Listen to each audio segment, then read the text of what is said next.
بسم اللہ الرحمن الرحیم۔ آج کا ہمارا موضوع ہے قبل اسلام عرب کی مذہبی حالت، جس کو آپ کو انگلش میں پری اسلامک عربیہ کہہ سکتے ہیں۔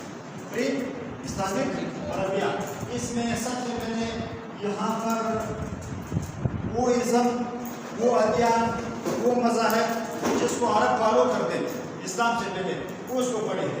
سب سے پہلے آپ کو اسلامیات میں، اسلامک اسٹڈیز میں مشرکین نظر آئیں گے۔ سب سے پہلے مشرکین نجد و حجاز، عرب کا پرانا نام نجد و حجاز تھا، نجد و حجاز۔ حضور صلی اللہ علیہ وسلم کی آمد سے پہلے نجد و حجاز کا سب سے بڑا مذہب وہ شرک تھا۔ وہ کیا تھا؟ شرک۔ مشرکین کون تھے؟ مشرکین کو پولیٹسٹ کہا جاتا ہے، پولیٹسٹ۔ ان کی پولیٹسٹ مشرک کو کہتے ہیں مشرک، جبکہ شرک ان کی پیر کو پولیٹزم کہا جاتا ہے، پولیٹزم۔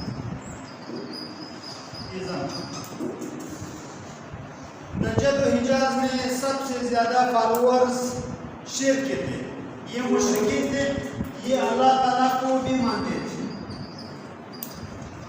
اللہ تعالیٰ کو اپنا رب تسلیم کرتے تھے، لیکن پلس اس کے ساتھ فرشتوں کو اللہ کی بیٹیاں مانتے تھے، فرشتوں کو اللہ تعالیٰ کی بیٹیاں مانتے تھے، اللہ تعالیٰ کی ربوبیت میں فرشتوں کو بھی شامل کرتے تھے۔ نمبر 1 فرشتے،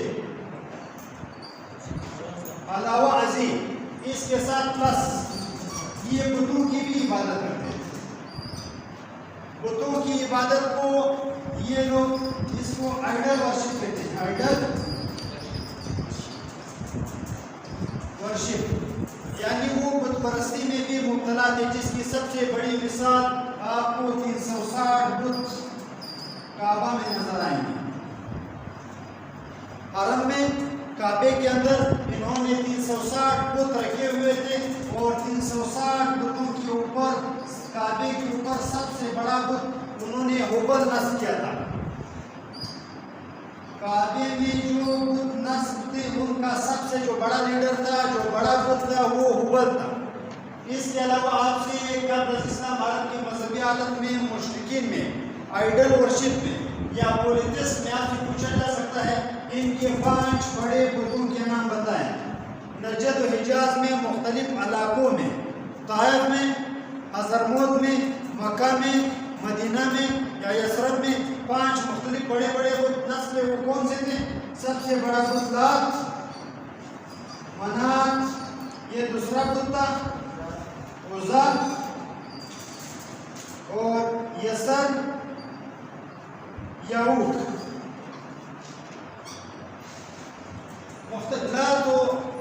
لات و منات، عزا، یسر، یعوق، یہ نجد و حجاز، جس کا کل رقبہ 12 لاکھ مربع میل تھا۔ نجد و حجاز کا رقبہ 12 لاکھ مربع میل میں یہ 5 بڑے بڑے بت تھے، جن کی عرب کے مختلف خاندان یا قریش کے مختلف خاندان اس کی عبادت کرتے تھے۔ مشرکین کے علاوہ یہاں پر آپ کو دوسرے نمبر پر یہود نظر آئیں گے۔ یہود، سب سے پہلے یہود کی وجہ تسمیہ، یہود کو یہود کا نام کیوں دیا گیا، یہ آپ سے پوچھا جا سکتا ہے۔ حضرت یعقوب علیہ السلام، حضرت یعقوب علیہ السلام کے ایک بیٹے کا نام یہودا تھا۔ اس یہودا کی نسبت سے، اس یہودا کی وجہ سے یہودیوں کا نام بڑا، یا ان کی وجہ تسمیہ یہودا کی نسبت سے یہود قرار پایا۔ آپ کو انگریزی میں یہ جیوز ملیں گے۔ ان کا ایک اسٹیٹ نظریاتی ریاست اسرائیل کے نام سے، یعقوب علیہ السلام کے نام سے ابھی تک دنیا میں قائم ہے، یعنی یہود بھی آباد تھے۔ یہود کے حوالے سے یا جیوز کے حوالے سے آپ سے پوچھا جا سکتا ہے ان کی سب سے بڑی آبادیاں کہاں واقع تھی؟ ان کی سب سے بڑی آبادی یثرب میں واقع تھی۔ یثرب میں 3 قبیلے واقع تھے یا 3 قبیلے آباد تھے۔ کون کون سے؟ بنو نذیر، نہیں، بنو मुश्किका और बनु कुरैज़ा। ये उसके या यहूद के बड़े बड़े कबाइल थे, 3 बड़े बड़े कबीले थे। ये तमाम के तमाम यसरत में आबाद थे। इसके अलावा खैबर में भी इनकी आबादी थी। 7 हिजरी को हिजरत के 7वें साल ग़ज़वा खैबर हुआ, जिसमें मुसलमानों ने इन 3 कबाइल के साथ बाकायदा जंग की, जिसको ग़ज़वा खैबर कहा जाता है। और खैबर में इनके 12 किले थे। सबसे बड़ा किला खमूस था, जिसको मुसलमानों ने फतह किया। हज़रत अली रज़ियल्लाहु तआला अन्हु की क़यादत में मुसलमानों ने ग़ज़वा खैबर में, जिसमें हज़रत बनफ्स नफीस शरीक थे, इसमें किला खमूस फतह हुआ। यानी यहूदियों की हमेशा के लिए यहूद बेदखल करार पाए। कहाँ से? नजद और हिजाज से।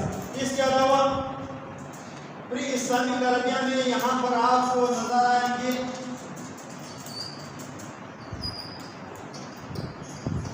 साबी के नाम से। ये कौन से लोग थे? ये एक अलहदा मजहब था या अलहदा ग्रुप था इंसानों का, जो मुख्तलिफ तालीमात को फॉलो करते थे। ये लोग सूरज, चांद और सितारों की पूजा करते थे। अरब में नजद और हिजाज में जो लोग सूरज के सामने सजदा करते थे या चांद के सामने सजदा करते थे या सितारों के सामने सजदा करते थे, वो सामने कहलाते हैं। इसके अलावा यहाँ पर पूरी इस्लामिक अरबिया में आपको काहिन मिलेंगे।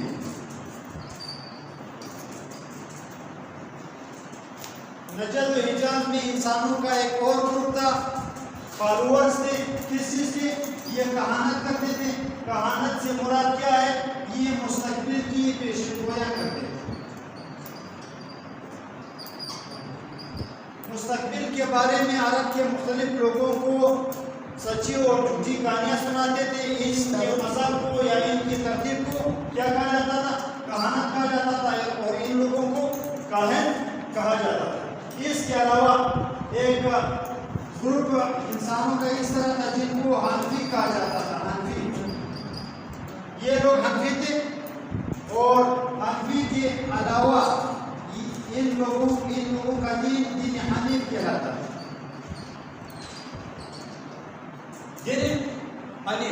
दीन हनीफ या आपसे पूछा जा सकता है कि हज़रत 40 साल तक नबी नहीं बने थे। 40 साल तक हज़रत नजद और हिजाज के बाशिंदे थे।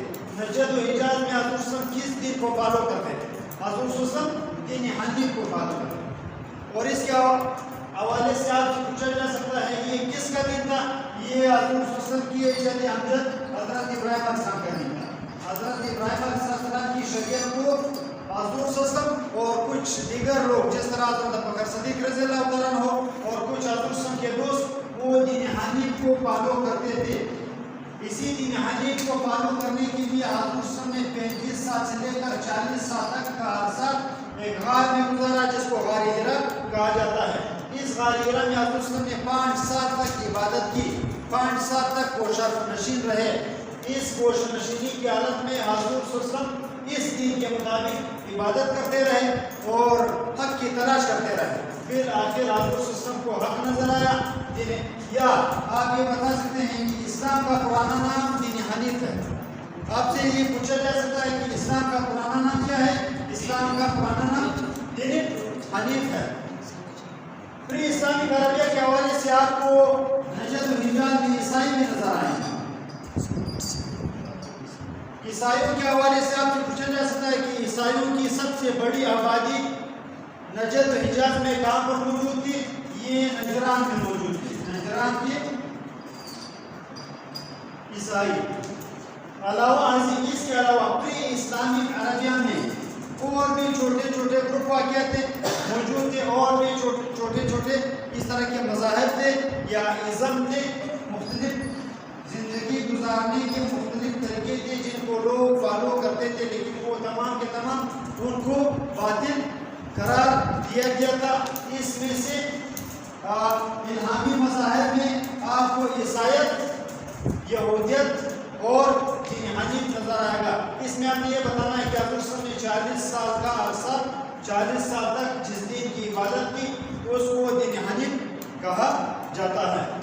تو جانے سے پہلے آپ کو بتاتا چلوں کہ چینل کو سبسکرائب کریں اور سائڈ پر دیا ہوا آئیکن کا بٹن دبائیں۔